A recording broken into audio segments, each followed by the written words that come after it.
What do you mean you threw away the wall clock I gave you? It was $3,000. Mother-in-law shot me an angry glare, raising her voice. Isabel, how could you keep something like that in our house, even if it's expensive? I tried to stay calm but couldn't contain my emotions. I glared back at mother-in-law, expressing my distrust. That beautiful wall clock had an unbelievable twist to it. My name is Sasha. I'm 33. I was proposed to by Daniel, who is 5 years older than me, and we got married. Daniel was my boss at work. I was drawn to him because he was always there for me, not just for work problems, but for personal ones too. I genuinely hoped to get along with mother-in-law and build a good relationship when I decided to marry Daniel. He always wanted us to get married soon. I think my mom would be so happy to meet you before we marry. I've always wanted to meet your mother. Let's definitely go. Daniel's father left a legacy, but passed away early. Being the only child, it seemed Daniel was raised with a lot of care by mother-in-law, and he wanted to give her peace of mind by marrying soon. With butterflies in my stomach, I went with Daniel to his childhood home where mother-in-law was waiting. The moment mother-in-law saw me after answering the doorbell, her expression changed. You look rather plain. Mother-in-law whispered in my ear, ensuring it was barely audible. I was taken aback by the unexpected remark and stared at mother-in-law in shock. Daniel seemed completely unaware of what had just transpired. Come on in and make yourselves at home. As if nothing had happened, mother-in-law invited us inside. Did I just imagine what Isabel said earlier? I was puzzled, but reassured myself that mother-in-law meeting me for the first time couldn't possibly be that rude. Later, when mother-in-law was preparing tea in the kitchen, I went to help, and she started bombarding me with questions. How old are you? What's your educational background? I am 33. I went to a community college and have been working at my current job since graduation. I was taken aback by her sudden questions about my age, but I answered politely. But mother-in-law's attitude changed instantly upon hearing my reply. Not so young, and not very well educated. I wonder what he sees in you. Excuse me? I couldn't hide my shock at this rude remark. Do you really think you're good enough for my son? You're not even that pretty and don't seem to have any redeeming qualities. You don't need to go that far. I wanted adorable grandchildren to show off, but I doubt you can give me that. I can't boast about a daughter-in-law like you. Mother-in-law clearly disapproved of our marriage. How can she demean me like this when her son isn't around? Yet, I didn't want to cause a scene before the wedding and upset Daniel. Honestly, my first impression of mother-in-law was terrible.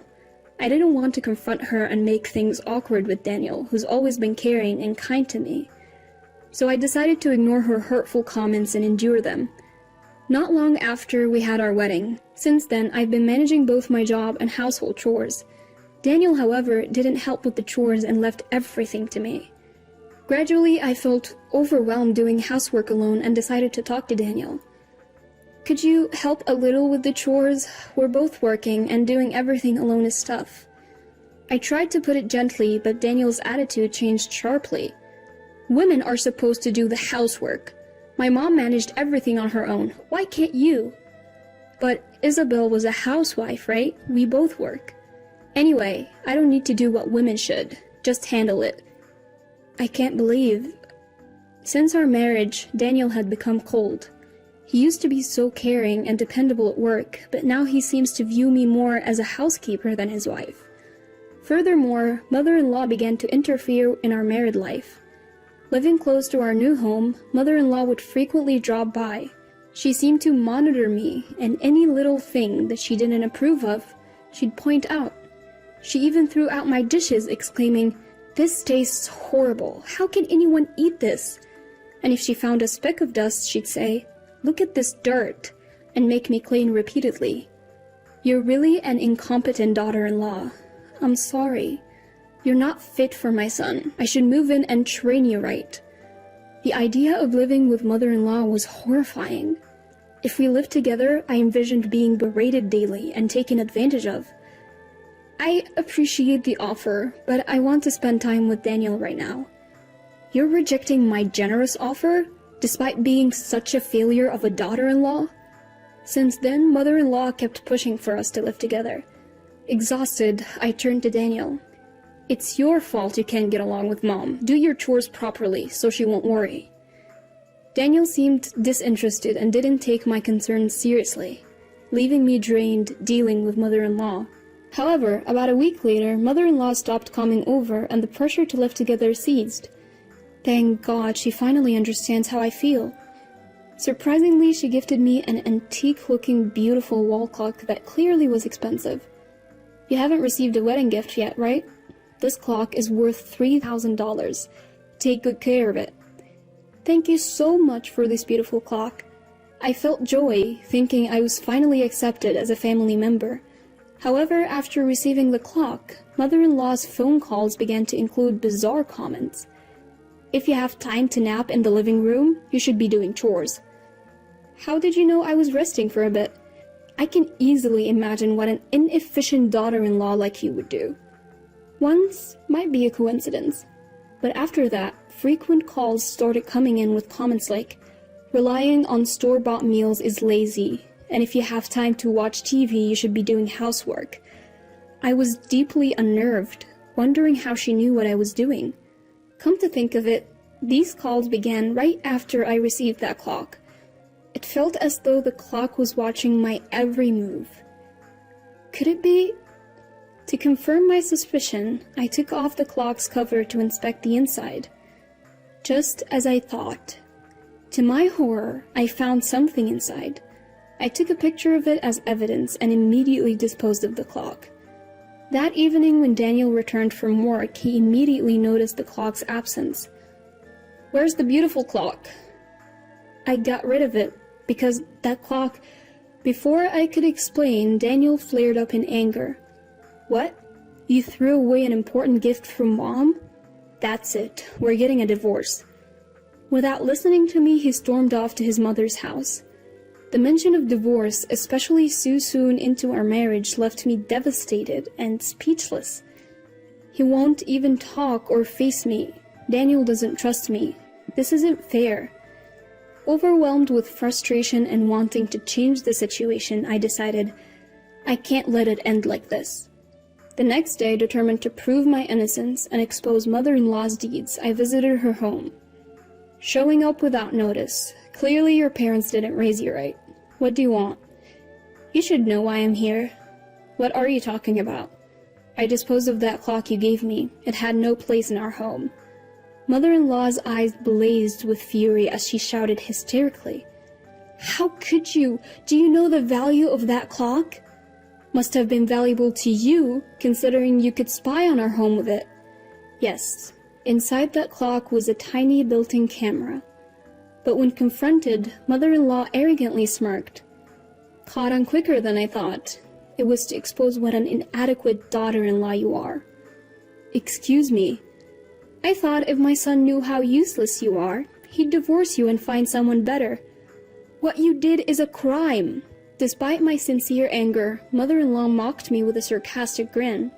But there is no evidence left, is there? You impulsively threw the clock away, after all. When Daniel finds out about the hidden camera, he won't forgive even you. We'll see. He's on my side. Plus, thanks to the clock, I succeeded in driving a wedge between you two. It was worth every penny. Mother-in-law looked at me with disdain, not showing an ounce of remorse for her actions. I discreetly slipped my hand into my pocket. Her arrogance would be her downfall. Unbeknownst to the smug mother-in-law, I had secretly recorded our entire conversation. Surely playing this record to Daniel would make him understand why I threw away the clock. Since our marriage, Daniel rarely listened to my side of the story, but this time, I hoped he would truly be supportive. That night, when Daniel returned home briefly for an errand, I opened up about everything that transpired with mother-in-law. As he listened, his face grew increasingly stern. I thought, finally, he understands.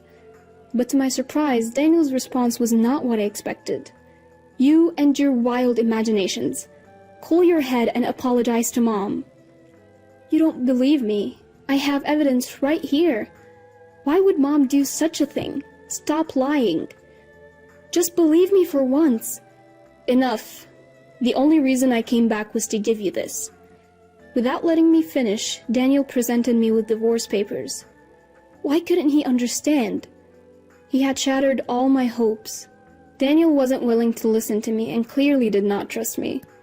I had given him one last chance to make things right, but I realized I couldn't stay married to a man like him. Without hesitation, I signed the divorce papers. Later that day, armed with the photographic and recorded evidence, I headed to the police station to take action. It's no joke. I just took a little peek in my daughter-in-law's private life in exchange for giving her an expensive clock. When the police arrived, mother-in-law lashed out, swinging her arms in a frenzy. Her violent outburst led to her being arrested not only for invasion of privacy, but also for assaulting an officer. The commotion drew the attention of many neighbors, and of course, from a distance, I watched as Daniel noticed me and approached, fuming. What have you done? Release Mom now and apologize. Remember when I tried to tell you about the camera? Had you listened to me, none of this would have happened. But do you really want your own mother to be labeled a criminal? Confronted with the reality of the situation, Daniel's face turned pale, and he profusely apologized. I was wrong. I'll do anything. Please forgive me. After we got married, you rarely listened to me, and when I told you about the hidden camera, you didn't believe me. Do you realize how much that hurt me? I didn't want to believe Mom could do something like that. I hoped everything would be fine if I denied your claims.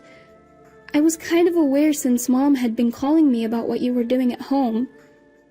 You knew about the hidden camera and the clock?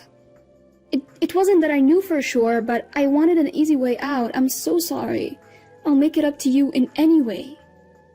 But his apologies now felt hollow. Knowing that he was aware of the hidden camera, yet still blamed me and thrust divorce papers at me, was unforgivable. I've recorded our conversation. As for the divorce settlement, be prepared to pay. Whether or not I'll press charges against Isabel depends on how you make amends. Following negotiations, Daniel agreed to pay a compensation of 3 million yen. Meanwhile, interactions with mother-in-law, who was held in detention, were done through my attorney. I don't want to be a criminal, please forgive me. During a meeting with her lawyer, I heard she was inconsolable and continuously wept. In the end, mother-in-law was released after paying a settlement of 1 million yen. However, the news of her spying quickly spread throughout the neighborhood. With her high pride, mother-in-law became too embarrassed to step outside, becoming isolated as neighbors and acquaintances kept their distance. Daniel, who always defended mother-in-law, also faced cold stares. It seems no one expects him to find a young and beautiful partner, let alone remarry. Since we worked at the same place, the news of our divorce spread quickly. The awkwardness at work was palpable, and before long, Daniel resigned. On the other hand, I've managed to move on from both mother-in-law and Daniel, and I am now very happy. My hard work has been recognized, and I even received a promotion. I believe that after hardships in life, happiness will always come around. With that belief, I'm living each day to the fullest.